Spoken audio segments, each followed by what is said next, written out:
This is part 3 of my mini Jeep build. As a recap, it is a roughly half-scale Jeep for my granddaughters to ride out back of the house on the trails in the woods. It has a 3/4 inch thick plywood body attached to a 1.5 inch square steel tube frame. It is driven by a 36 volt electric motor and 3 12 volt deep cycle batteries. In part 1, I covered the building of the body, and in part 2, I showed the process of building and fitting the frame. I also covered the steering system in part 2. In this installment, I'll finish the Jeep's hood, windshield, and interior, then finish with the drivetrain and wiring. Here's the basic structure up on the wheels and frame. Here is a shot of how the front wheel wells create the front firewall. When you fill the space between, it separates the engine compartment and the interior. This shot also shows how I created a conduit for the wiring from the drivetrain and batteries under the seat to the front engine compartment. It creates the illusion of the drive shaft hump that would be in a real Jeep. I found the throttle pedal speed controller on Amazon, but I'm sure there are other sources.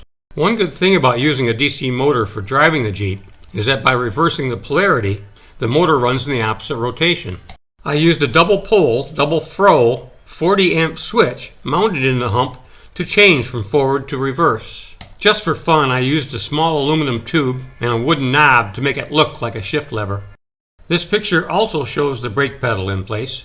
The rod that actuates the brake disc on the axle has not been installed yet. The headlights and taillights were recessed on the body behind the plywood. I figured being kids, they would probably be bumping into things on the trails, and this would give some protection to the lights. There are a couple shots of the body primered. I ended up painting it yellow, a bright, happy color for the grandkids. I used Rust-Oleum rattle cans, good durable stuff and relatively inexpensive. To support the radius of the hood, I built supports from sheet metal. I formed the radius by hand and fastened it to the grille and the dash. This is the fascia at the base of the windshield.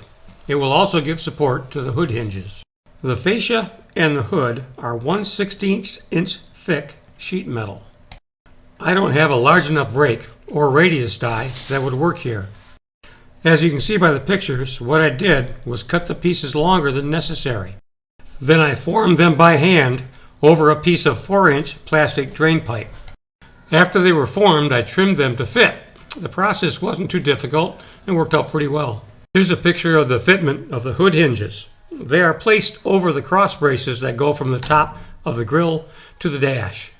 Here's a couple of shots of the hood and the fascia being painted, and the final assembly of the hood on the hinges. I found these luggage latches for the hood at the local Ace Hardware. They work well and secure the hood in the same manner as a real Jeep. I debated whether to build a windshield for it. It only travels at 4.5 miles an hour, so it certainly wasn't a necessity. I ultimately decided it was needed for aesthetics, just looked better. But I did decide not to put in glass or plexiglass, just the outside frame.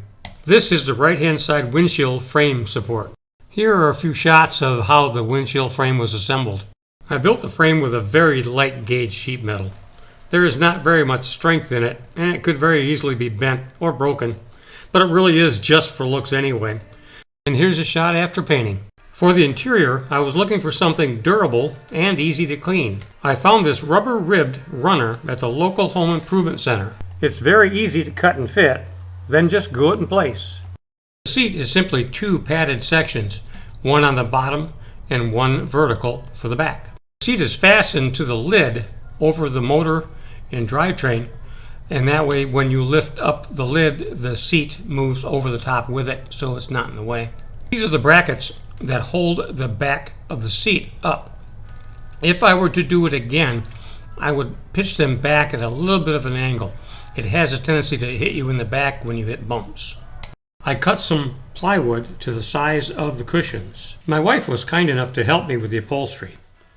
We used 4-inch foam, cut to size, and covered it with upholstery fabric. Following the cheerful motif, they picked a flower pattern fabric. Here's the configuration of the motor and the batteries under the seat looking forward. With the wiring in place, You can see where the wires enter the conduit going to the front of the Jeep. It is just to the left bottom front corner of the batteries.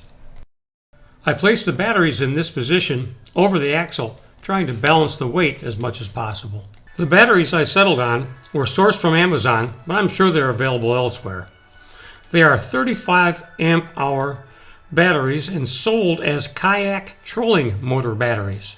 Next is a picture of the motor and drive gear. I mounted the motor and gear to a plate to keep it stable. The plywood wouldn't be strong enough by itself. I used the 90-degree gear drive to compound the gear ratio. I wanted a very low ratio, so using the gear allowed the use of a smaller sprocket on the axle, thereby giving more ground clearance for the sprocket. Here's a shot of the wiring and the routing for the tail lights and the motor. I used scooter headlights from one of the scooter parts places on the internet.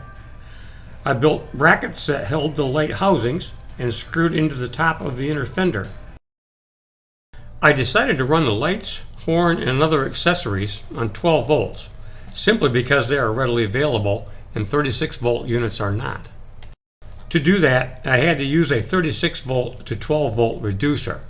The box mounted on the lower right is the motor controller.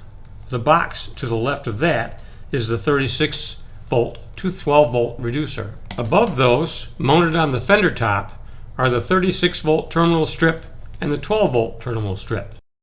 The power from the batteries comes from below to the terminal strips and is fed to the motor controller and to the voltage reducer. From the voltage reducer, the lower voltage is fed up to the smaller low voltage terminal strip and then fed to the instrument panel and the switches. Here's what the instrument panel looks like. There's a voltmeter, charging port, light switch, and a key switch. I also want to note, down on the firewall is a 40 amp breaker that shuts down all power from the batteries if there were to be a short. Here is the wiring at the back of the instrument panel. These feed back to the 12 volt terminal strip, motor controller, etc. A bit of a rat's nest, but it worked. That pretty much concludes the Jeep build. If you have any questions, please leave them in the comments and I'll try my best to respond. So far it's been pretty reliable and the kids are having fun with it, and that's what counts. Thanks for watching.